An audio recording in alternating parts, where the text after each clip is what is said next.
मित्रों नमस्कार। मैं हूं राकेश कुमार। आप देख रहे हैं मत अभिमत। मित्रों, बिहार के लाखों शिक्षकों पर इस बार सरकार ने ऐसा हथौड़ा चलाया है जिसकी गूंज गांव से लेकर शहर तक सुनाई दे रही है।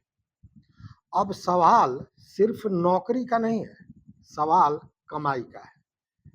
कमाई मतलब मुद्रा। सवाल शिक्षा व्यवस्था का है और सवाल उन लाखों छात्रों का भी है जो सरकारी स्कूलों में पढ़ते हैं।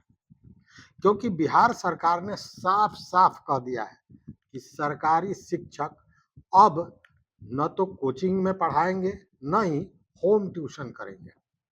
देखिए, कोचिंग में नहीं पढ़ाएंगे, ये चर्चाएं तो बहुत दिन से चल रही थी, पहले भी इस तरह की चर्चा हुई थी।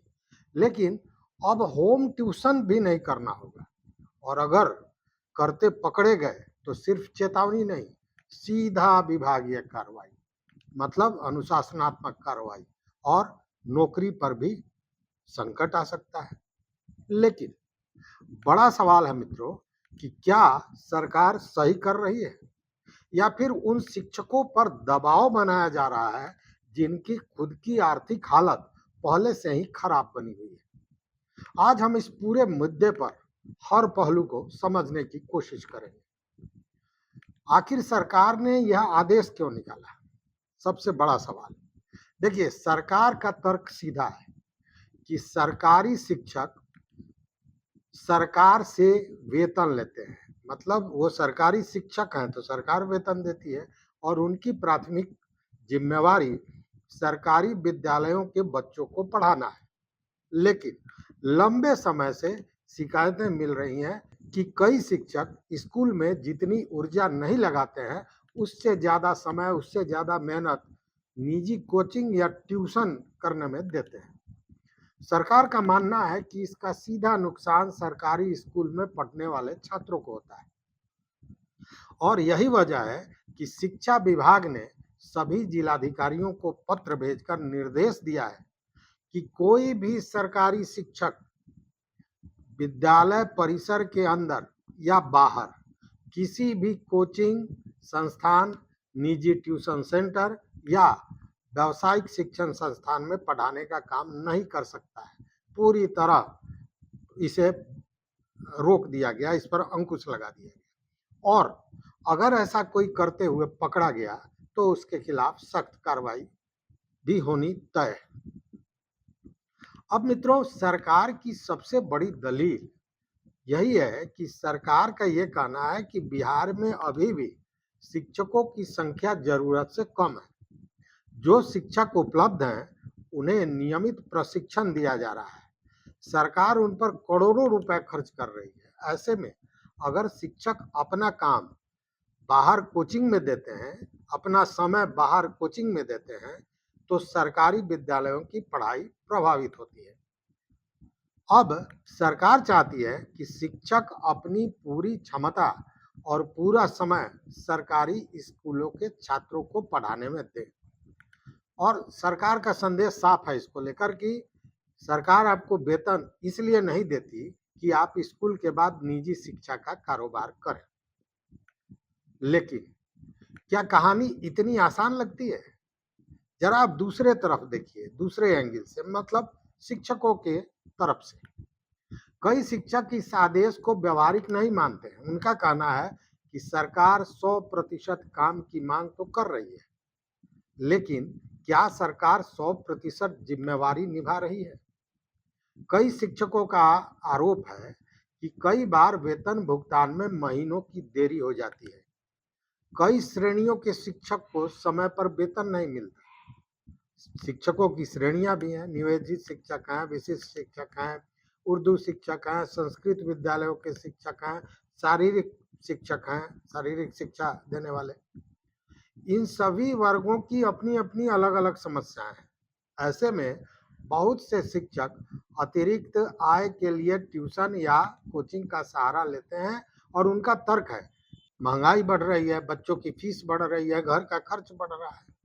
अब अगर अतिरिक्त आय नहीं होगी तो परिवार को चलाना भी मुश्किल हो जाएगा। लेकिन असली सवाल यह है कि क्या सिर्फ शिक्षक ही जिम्मेवार हैं यहाँ एक और बहुत बड़ा सवाल खड़ा होता है मित्रों कि क्या सरकारी स्कूलों की खराब स्थिति के लिए केवल शिक्षक जिम्मेवार है? बहुत बड़ा सवाल है, क्योंकि हमेशा शिक्षकों के मत्थे ठीकरा फोड़ दिया जाता है। तो सवाल लाजमी है कि क्या सरकारी स्कूलों की खराब स्थिति के लिए केवल शिक्षक जिम्मेवार है या फिर व्यवस्था में भी खामियां हैं? कई स्कूलों में बुनियादी सुविधाओं की कमी है, कई जगह शिक्षकों की कमी है, कहीं छात्रों की उपस्थिति कम है, कहीं संसाधनों का अभाव है। तो क्या सिर्फ कोचिंग पर रोक लगाने से शिक्षा व्यवस्था सुधर जाएगी या इसके लिए व्यापक सुधारों की जरूरत होगी? यह बहस आने वाले दिनों में तेज होने वाली है और बहुत बृहत बहस है। सबसे बड़ा सवाल यहाँ एक और है कि क्या आदेश जमीन पर लागू होगा, क्योंकि इस तरह के बहुत से आदेश फरमान पहले भी जारी हो चुके हैं और उसका हश्र क्या हुआ ये आप सभी मित्र जानते हैं।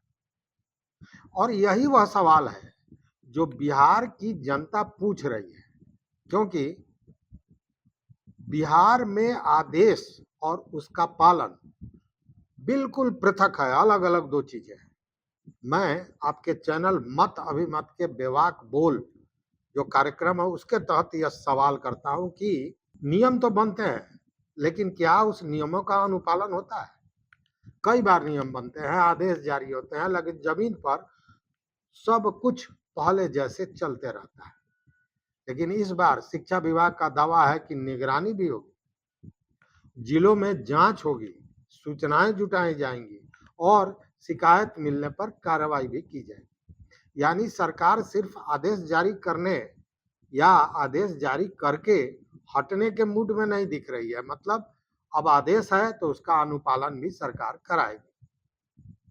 लेकिन इन सब के बीच यह सब कुछ हो किसके लिए रहा है? स्वाभाविक है कि छात्रों के लिए, छात्रों की शिक्षा के लिए। तो सवाल यह भी खड़ा होता है कि इसका छात्रों पर क्या असर पड़ेगा?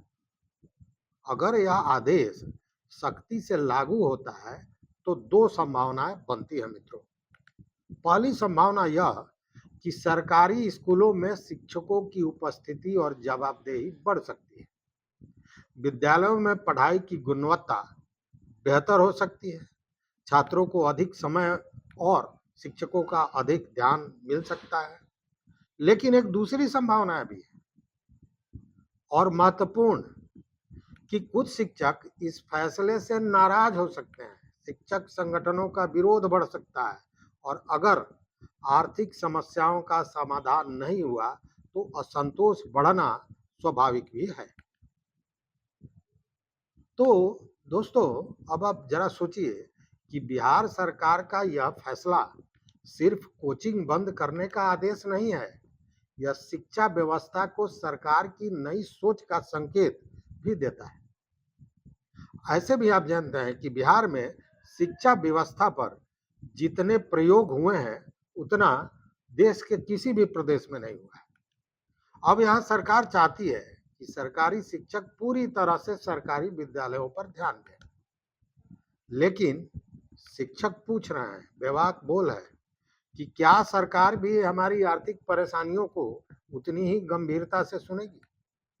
एक तरफ सरकार गुणवत्तापूर्ण शिक्षा की बात कर रही है, दूसरी तरफ शिक्षक सम्मानजनक और समय पर वेतन की मांग कर रहे हैं।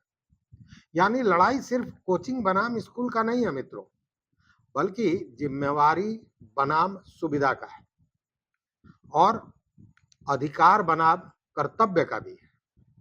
अगर जिम्मेवारी आपको दी जाती है तो उसके हिसाब से सुविधा भी मिलनी चाहिए, और अगर आपका अधिकार है तो आपके कर्तव्य भी बनते हैं कि उन चीजों को पूरा किया जाना चाहिए। अब देखना यह होगा कि बिहार के शिक्षक इस सरकारी फरमान को स्वीकार करते हैं या नहीं, और स्वीकार करते हैं तो कितने प्रतिशत, या फिर इसके खिलाफ कोई एक नया आंदोलन तो खड़ा नहीं हो जाएगा। और सबसे बड़ा सवाल मित्रों, कि क्या कोचिंग और ट्यूशन पर रोक लगाने भर से बिहार की शिक्षा व्यवस्था सुधर जाएगी? यह बड़ा सवाल है और इस पर आपके मत, आपके विचार, आपके कमेंट की जरूरत है। तो कमेंट सेक्शन में आकर जरूर अपना राय दें कि क्या सरकार सही है या शिक्षक। तो इस वीडियो में बस इतना ही मित्रों। अगर वीडियो अच्छा लगा, ये जानकारी सही लगी, तो वीडियो को लाइक करें, दोस्तों के साथ शेयर करें। अब तक अगर चैनल को सब्सक्राइब नहीं किया है तो सब्सक्राइब करें। बहुत बहुत धन्यवाद। कोटि शाह आभार। जय हिंद।